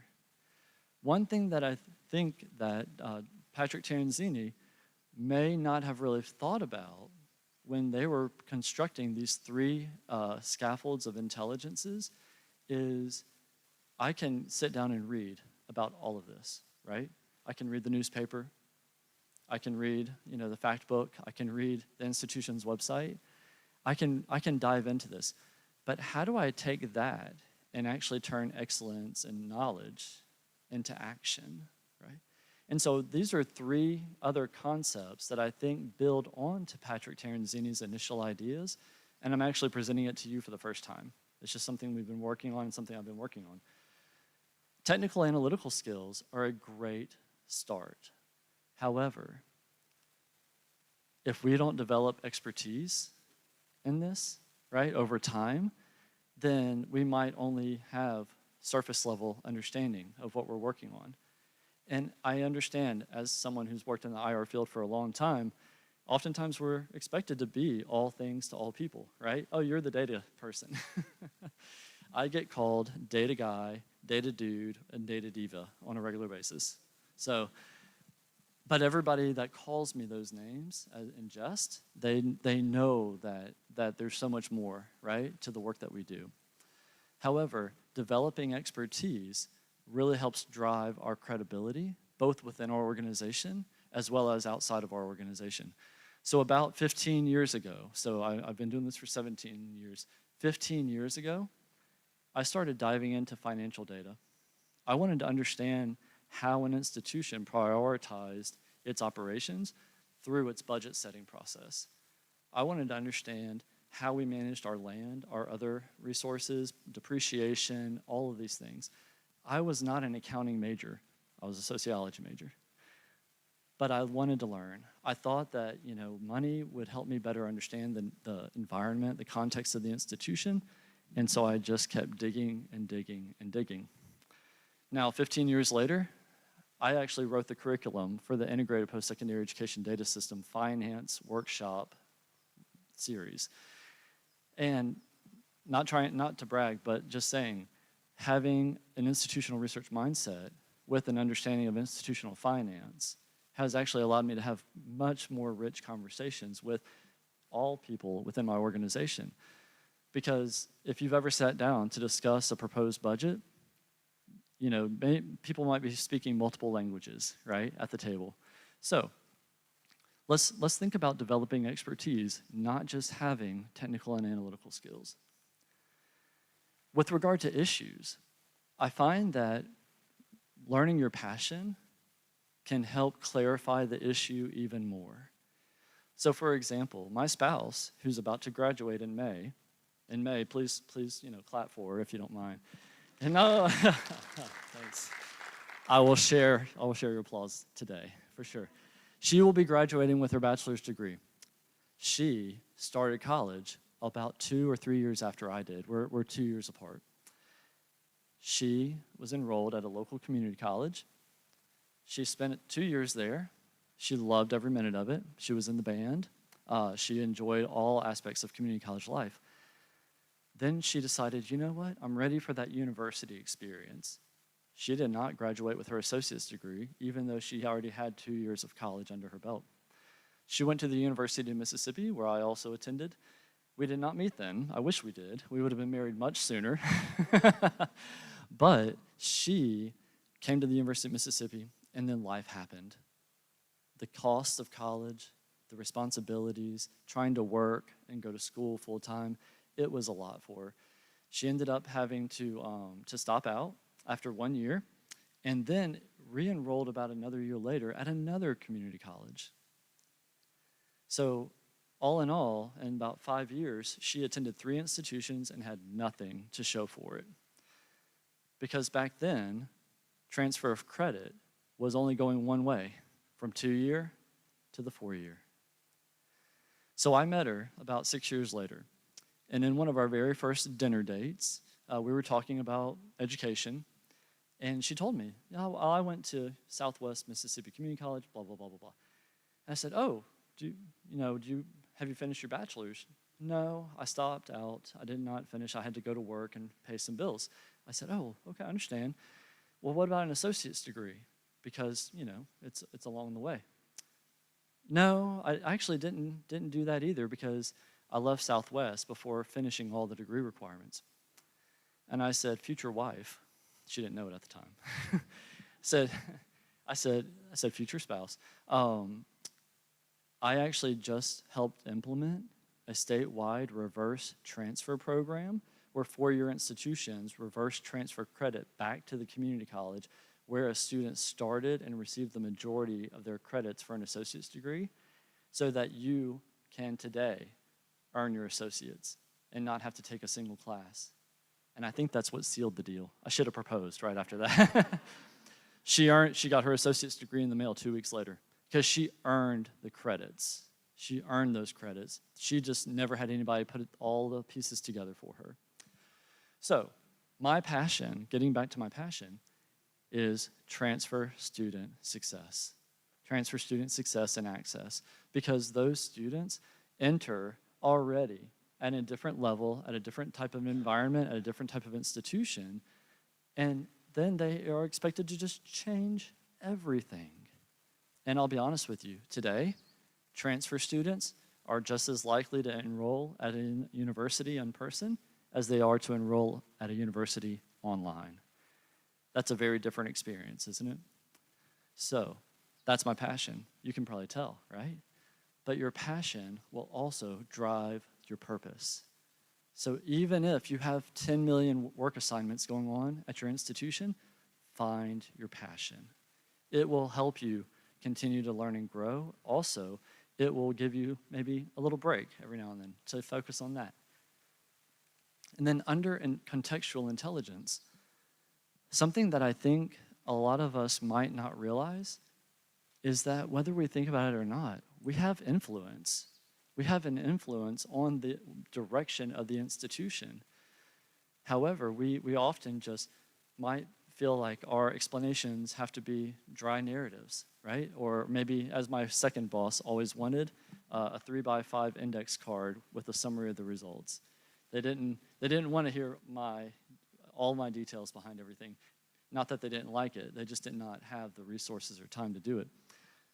But having and recognizing our own influence and managing that influence can also help us walk into a room, see the bigger picture, right, the broader context, and say, hey, at the SAAIR conference, we talked about this exact thing, math pathways, right, President Bowie? So coming back and connecting dots can actually provide our institution with resources that it never even thought it had, right? So all of this put together, I think, helps exemplify the value of institutional research within an organization. And one way that I keep moving forward, as was mentioned, thank you, Ben, for my introduction, what we have is opportunities to drive our own organizational change by thinking about expanding our intelligence. Back in 2021, I was on the job for, I guess, 13 years at that point, starting to really feel at home. A colleague of mine down in Florida, he called and he said, his name's Eric too, so this is gonna sound weird, okay? He said, hey, Eric, and I said, hey, Eric. He said, man, I don't have really a resource. I mean, is there any resource out there where people can find out what's happening like in the data space or the higher education data space? And I thought about it and I said, well, we have a national policy newsletter that goes out every morning from the state higher education executive officers. And I kept thinking about all the other email I get, but I couldn't find just one in my head that really honed in on higher education, IR, data policy, data governance, data visualization, like all the things that fall under our umbrellas. So we created it. It took us about a week. We created a template. We thought about the different aspects of what we would want to include in each issue: data analysis, funding, government updates, ideas, opinions, right? Research, learning, and connecting. That's professional development. At first, we were thinking, no one's gonna subscribe to this. No one's gonna, maybe a few people like me, right, would subscribe. We're at 2,385 as of yesterday, across the United States and internationally. You are welcome to subscribe. This is not a sales tactic by any means. It's free. We do not use your data at all. We just simply summarized here just to kind of give a picture back to the audience. But one thing that I found is that in doing this, our colleagues across the United States and elsewhere, they are now more informed about the issues and the context, and they can connect it back to their own work in a way that they might not have been able to before. So my suggestions to you, as you continue to learn within this conference space this week, please connect, please communicate, please share, because that's gonna be how we continue to learn and grow. And also, make sure that if you see a need, never back away from filling that need or working with others to do so. Now, as I close, I just want to once again say thank you to all of you for your grace, your patience, your kindness. This is a photo from the workshop. This is a beautiful photo. Yeah. I hear we're taking another photo soon, but I'll replace that if you want me to. But I do want to say this is the epitome of community. And we don't do this very often in the United States. And I'm so grateful to have a chance to sit with you, smile, laugh, talk. And so thank you all again for your time. I hope my words have been helpful. And if you want to discuss any further, please come talk to me. I look forward to engaging with you, even from the United States. I'm always accessible. Thank you.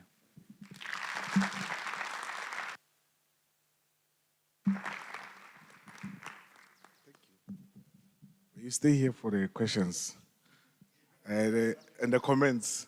Scholars, can you please move around with the mics?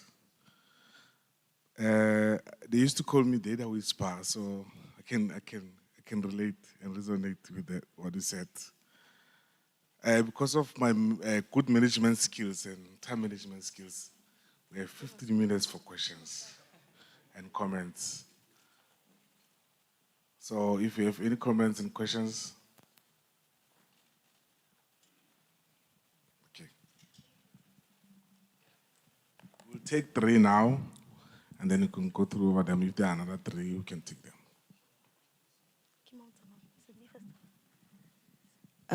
Yeah, thank you. My name is Cecilia Franz from the University of the Free State.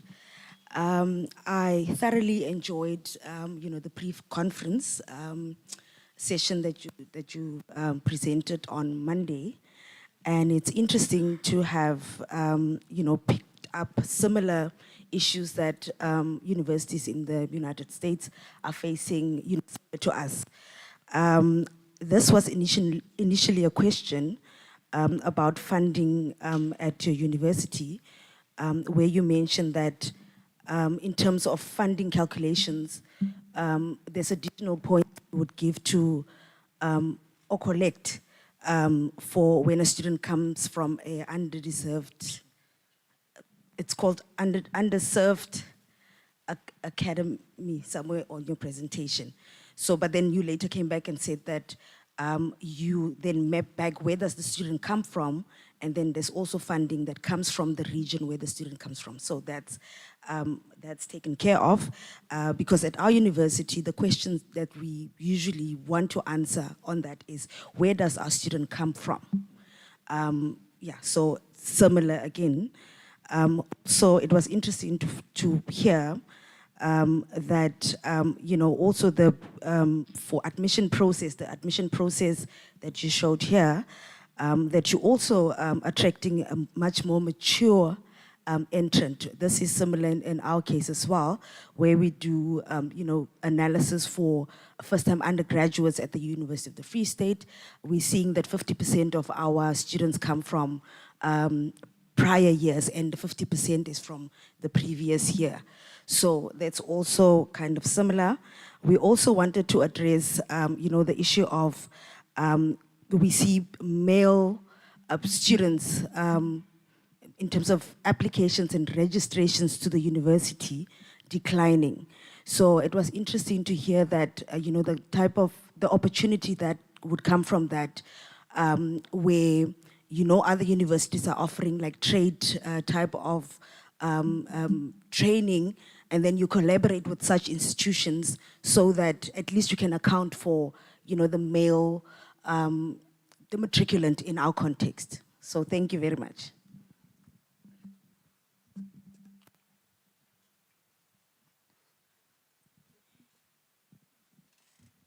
Thank you so much. My name is Noxolo Soji from... the first question is the last part you spoke about you and your future wife, now current wife. So yesterday, I think Dr. Makola touched on it, and then I made a comment and not a question. So now there's a HEQSF framework that we are following, and I know Dr. Kirsten is going to look at me and then it won't come out nice. In UWC, next door, there's a college called Northlink College. You walk 100 meters, you get to CPUT. You cross over the street, you get to UWC. And that is meant to, I always say this example, a student should come from a college into CPUT and UWC, and then maybe fail a module and go to UNISA to finish it. But I'm not sure. So I'm not sure how that articulation works, how we can change it in our own concept, and maybe convince HEQC to actually look at the example I use from UWC, since it's next to each other. It's a comment, not a question. Same as I said yesterday. Okay, my question is, how do you guys work with funding when it comes to master's programs? A master's program is 1 year full-time, 2 years part-time. But then you get professional programs that are 4 years and 5 years. A student is in a program for 5 years, you only get funding for that 1 year. Enrollment numbers, obviously the student is still in doing dentistry for 5 years. Once they're out, then you have space for one. So how does enrollment work with professional programs?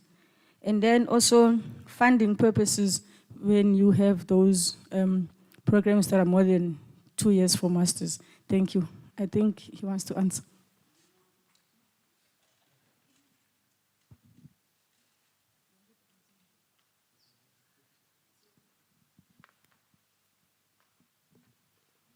Morning. Yeah, my name is Lumkile Lalendle. I'm from UNISA. I think in one of your slides, you showed how you deal with tracking, I think, of professional staff against academics and the rest of thing. And for me, I'm quite interested in that because I wanted to find out if you have a model or something that will give you appropriate ratios to say per academic you could have how many support staff members or something, because I think universities are grappling about creating that balance to actually find out how many support staff do you need per academic, or you tend to have more support staff than academics, and why can't you have more academics than support staff, those kind of issues. Thank you.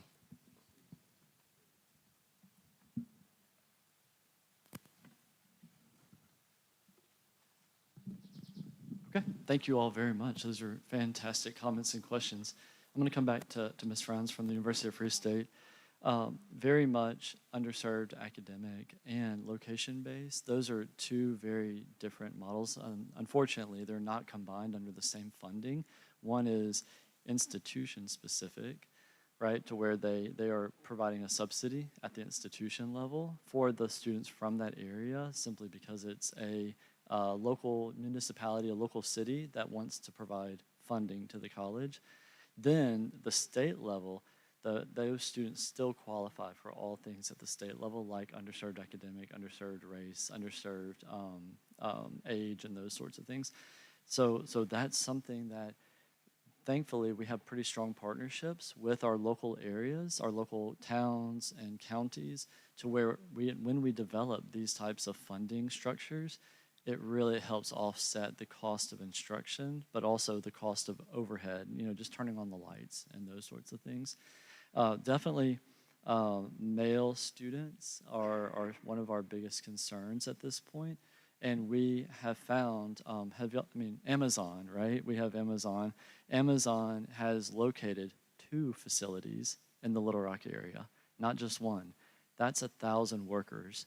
And in the high school graduating class of 2022, there was reported that the majority of them were looking at Amazon as far as an opportunity for employment. And I will say, a cost of living calculation that most high school students have usually does not include future wage growth, right? They think, and as far as our students go, many of them think, oh, I need to pay rent because I don't want to live at home anymore. I need to pay for whatever vehicle I have, right? So I can get from home to work. And then if I have a couple of dollars left over for, meals or other things after the end of it, then that's okay for right now.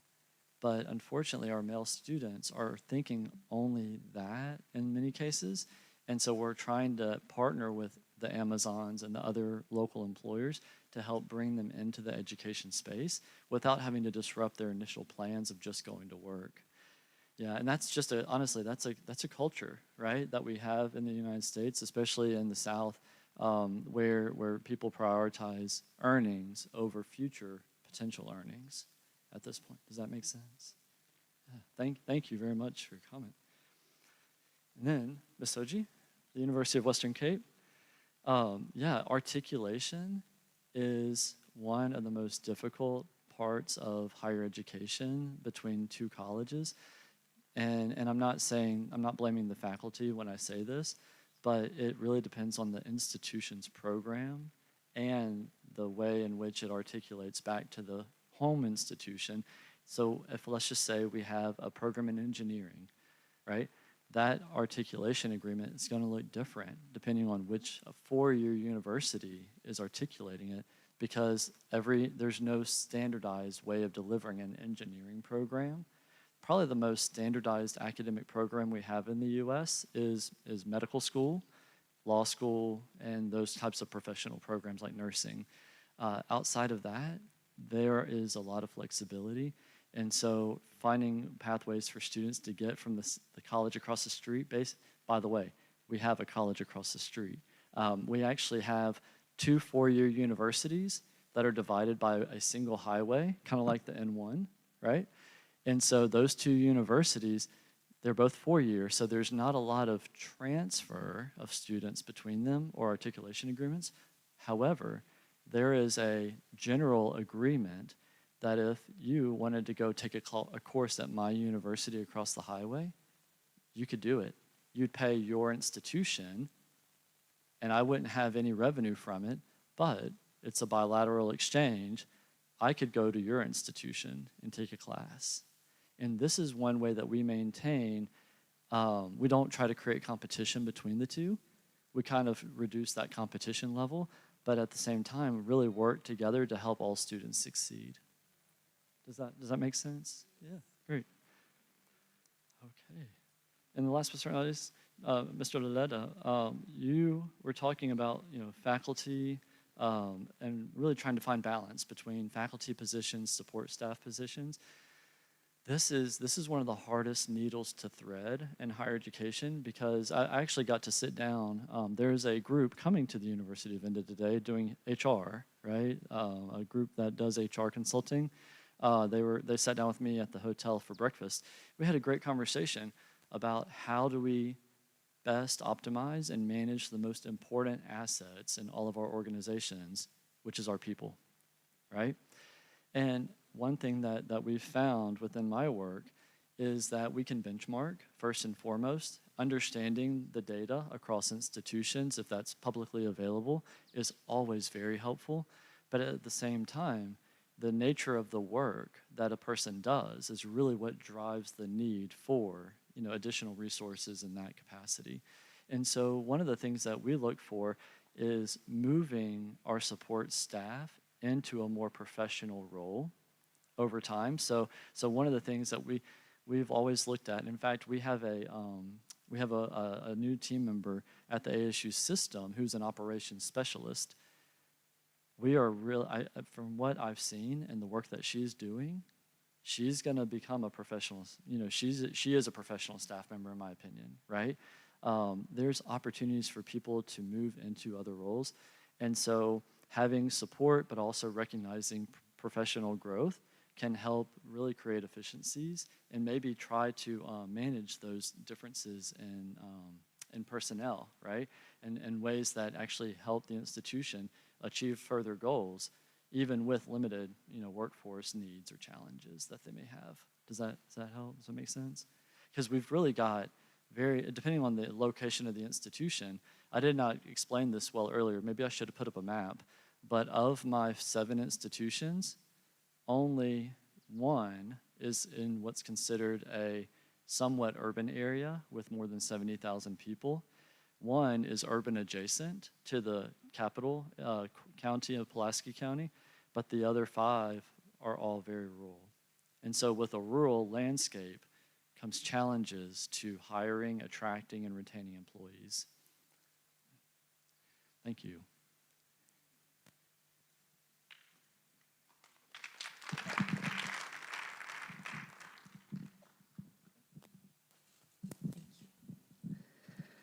Well, thank you very much. I'm Kirsten Lucas from University of Limpopo. I was just looking at your dates. So 2040, is that the date where your funding might change depending on the earnings of your graduates? And it's such a battle to just keep up with tomorrow, with what's happening in the workforce. So one, how are you planning to ensure relevant curricula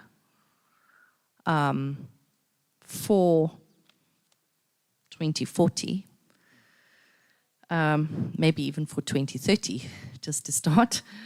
And then how do you go about, once you've looked at the efficiency of your curricula, and let's say you see something that's no longer relevant, how does the institution go about getting change or even removing, dare I say, a particular curriculum from the institution's group of curricula? Great, thank you. Right. Thank you and thanks for the presentation. I am Lindy Wemrawudzi from the Center of Higher Education, Teaching and Learning at Univen. My question actually pertains to the students that you've made mention of, that is the underserved academic students, as to, do you have, after you identify them, do you perhaps support them? Do you have initiatives for their support? And what's the impact thus far? Thanks. Thank you. Yes.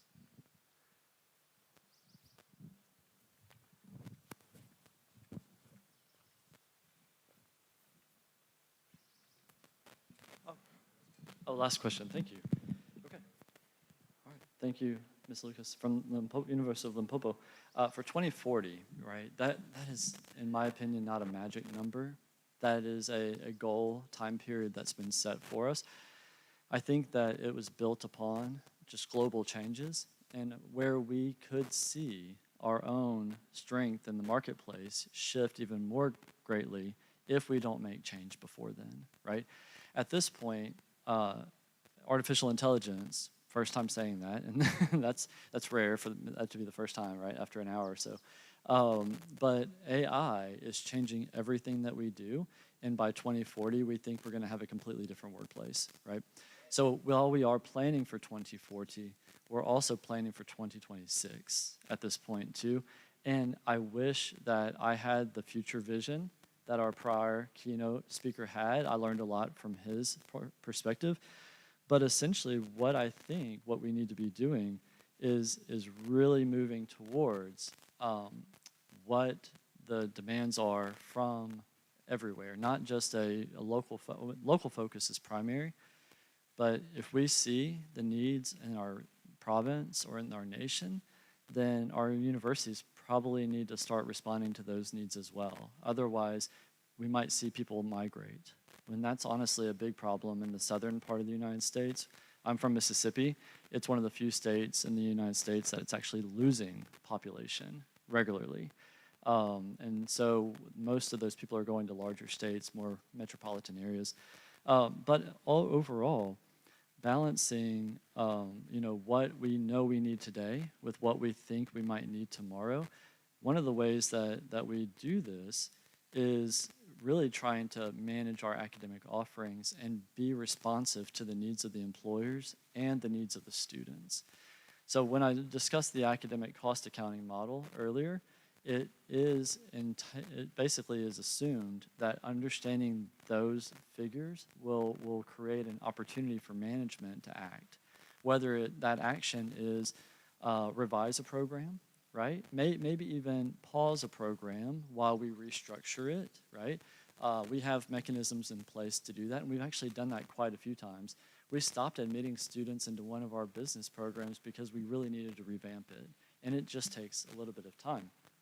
But overall, what we find is really successful planning in the academic space requires key inputs from the entire institution. And so while I'm running this cost accounting model, it deserves additional context. And so when we share the results, both with financial officers and leadership, we're also going to involve the academics as well. We definitely work across all lines and do our best to increase data literacy as much as possible in the process. This is not something that most people wake up reading in the newspaper, right? So definitely a lot of opportunities there. To the question from Ms. Lawatsa from Univen, underserved academic students are definitely served by our institutions. In fact, I would say that our mission are those students. Because when they come to us with whether we define them as underserved academically based on a single test score, or by maybe like my spouse, having multiple experiences in higher education and not seeing success at any of them, then that gives us opportunities to both actively advise them on the front end, but also ensure that as they matriculate through the institution, that we can predict through statistical analysis where we might see them falter. For example, within one of our nursing programs, they're cohort-based, and so they don't stop going to school in the summertime. When we see a nursing student stop out in the summer, it's usually more indicative of a bigger issue, and so we try to work with them. We also see students who are taking maybe a general education approach to transfer out or go into a four-year institution. Maybe they come without knowing what their program's going to be. We do what's called intensive advising. We sit down with them regularly. We do nudges, we do touch points. We say, hey, what's the class that you've most enjoyed this semester? As I mentioned before, I'm a sociologist by trade. I discovered sociology in my junior year, my third year. I was an aspiring chemical engineer, in case you're wondering. I learned to love people more than process in that time. And so working in sociology was something that I honestly just picked. I should have been undeclared because I picked the major because I was told to pick a major, right? Many students within our institutions, without, I think, adequate preparation and conversation during the secondary schooling and primary schooling, still don't really know what it means to be insert major here. And so as we continue to work to improve higher education, that is indicative that we have to also improve the pathways for these students. Thank you.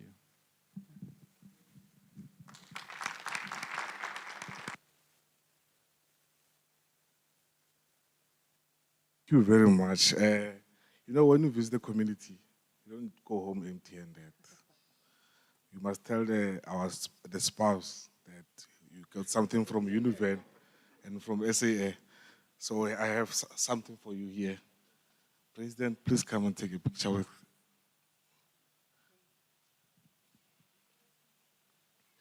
And the chair.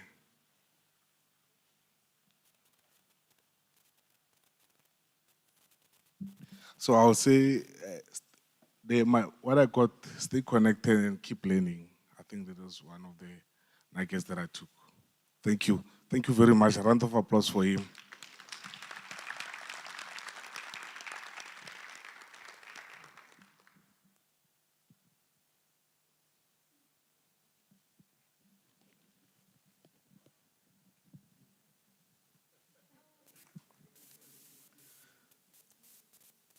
I'll now call Mr. Glenn Barnes, our long-serving sponsor. We really thank God for him and for IDSC for always supporting us. Mr. Glenn Barnes, you can come and connect. Thank you.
Madam President, to you and your team as well, all the hard work you've done throughout the year and will continue to do, no doubt. Thank you very, very much. And a special thank you, Vice Chancellor, for your attendance and involvement and engagement in this. I hope it's going to be interesting for you and your time, we really, really appreciate it. Thank you. Colleagues, we're given a small little opportunity to speak to you as a sponsor, and I'm sure most of you are thinking, I'm going to present to you my best marketing PowerPoint. Well, I'm not going to do that. That can't be more boring, I don't think. So I'd rather do something a little bit more conference related. So I'm going to tell you a little bit about the business for those people who don't know us, how we operate, but more specifically, I want to share with you some insights as to what we are doing in the higher education space in South Africa, because this is all about capacity building, right? A lot of it. and it points directly to that. Right, so just a bit about the company. We are completely South African higher education oriented. We're growing a little bit. We now got 24 universities on our books. Thank you. Thank you. I must say that what we do at one client can be very, very different from the other client, which makes it extremely interesting in supporting this. We do, however, we're in the space of technologies. We're not a software company, right? We're a service company, a support company, using technology to achieve our goals. So we do have a development agenda, and I'm going to talk a little bit about that. But since 2020, we've been operating completely virtually. So let's just start with that. Part of our finance team is in New Zealand. We have a core team of developers in the Philippines. We have one of our esteemed, more academic-oriented staff members, Dr. Alfred Mtonga, he's in Zimbabwe. And the rest of us, Stanley is with us, as well as Bongi. Bongi is going to be doing a bit of talking at the conference a little bit later. The rest of our staff are kind of distributed through Pretoria, Potchefstroom, Johannesburg, Centurion, and Bongi in Durban. So we're operating virtually in many countries. Well, not that many, but there's other countries, but we don't have a single client there. So it's quite odd. We've got staff around the world, but we only have clients in South Africa. And that's why we remain South African higher education oriented, and we're going to be that as long as we can. So what do? I'm going to share with you a few results, and I'm not going to go through all of them. I think it's just a short analysis of what we're doing. But this does point to some of the pressure points that we are responding to in the sector, and they may actually be informative in terms of capacity building. So let's have a look at some of our support. So what we are doing here is measuring what our staff are doing at each of the clients. Now, our entire team, bar none, records time on everything they're doing so that we have these kind of records for analysis. I'm not going to go through all of them. Let me pick out a few that are of interest. The first one is the area of planning. And that indicates the difference between 2025 and 2024. And we can see a huge increase in 2025. Well, we're not surprised. Enrollment planning year, a lot of support to clients submitting their enrollment plans to central government for approval, etc., in terms of the medium-term framework that is common across all the clients. So that's not a surprise. I'm going to come back to monitoring. But let's have a look at learner analytics and tracking. I presented similar results last year, indicating my surprise in how little we are doing for clients in the area of learner analytics. Well, that's changed. That's changed a lot, and I think it's going to continue to do that going forward.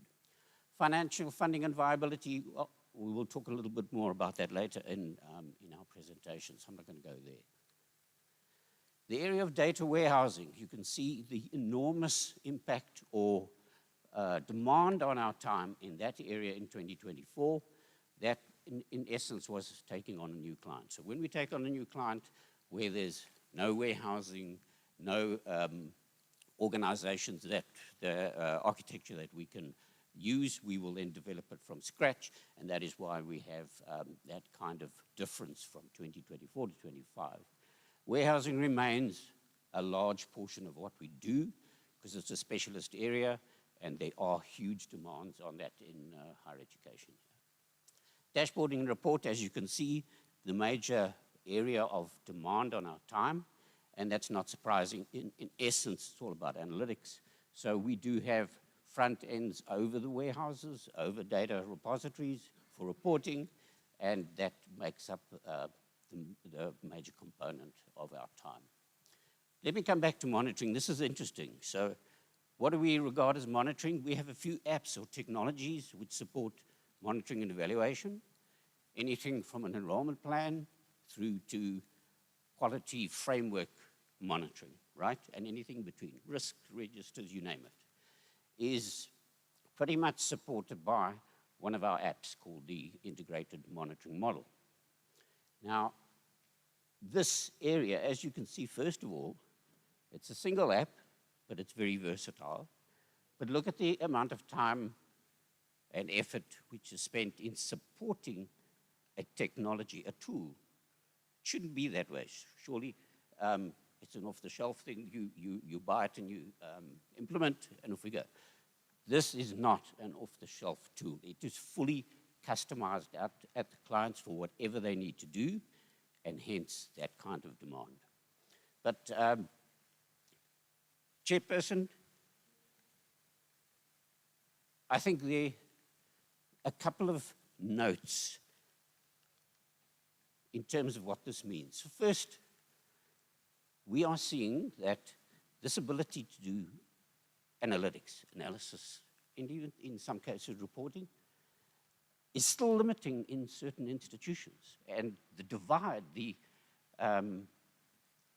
inequalities that we are viewing in the sector are large. And I've said this before, it's nothing new, but there's room for us to attend to. And despite the many interventions we have had through SAAIR, through other organizations, there is still many opportunities for capacity building. They remain there. And we remain committed to try and assist there. But I think it's interesting to note, we kind of exist because of the lack of capacity. And, well, so what we are doing there can be an indication of going forward. Colleagues, all of this cannot happen, and we won't exist if it wasn't for these institutions. So from our side, to all of them, most of them, or if not all, are represented here. Thank you very much from us as loyal clients. We wouldn't be able to do this if it wasn't for you. Thank you very much for your time.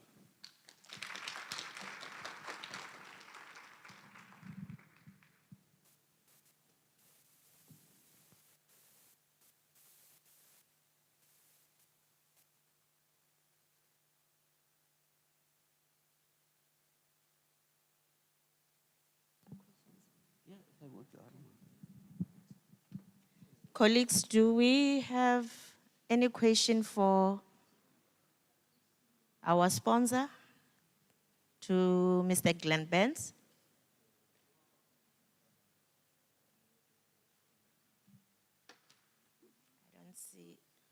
I don't see any questions. I think we are all good to go. Dear colleagues, I have few announcements. The first one is, I hope you realize that we were live, we were streaming. Our streaming was only meant from 9 o'clock until 11 o'clock, and our streaming will end soon. I want to thank the University of Venda Vice Chancellor and Principal for your presence. On behalf of the SAAIR, myself as being the EXCO, and I'm still the chairperson VC until Friday. So I'm using that by virtue of him appointing me from the University of Venda to represent Univen. My term will end on Friday. And I hope that he's so much happy seeing all these happenings. He has been with us since 2023 when the announcement was made. We were, it was hosted by the Stellenbosch University. I brought the news to him and his executive, and they said, why not? We will do it. Thank you so much, Vice Chancellor. And I've noticed also there are senior managers that are here. Professor Lindy Mlaudzi, she's the director for Chettel. She's the one who raised that question. Chattel stands for the Center of Higher Education, Teaching and Learning. I also saw my colleague from Revenue and Expenditure, the acting director, Mr. Gora, over there. And I've also noticed we can't do this without supply chain, procurement, and expenditure.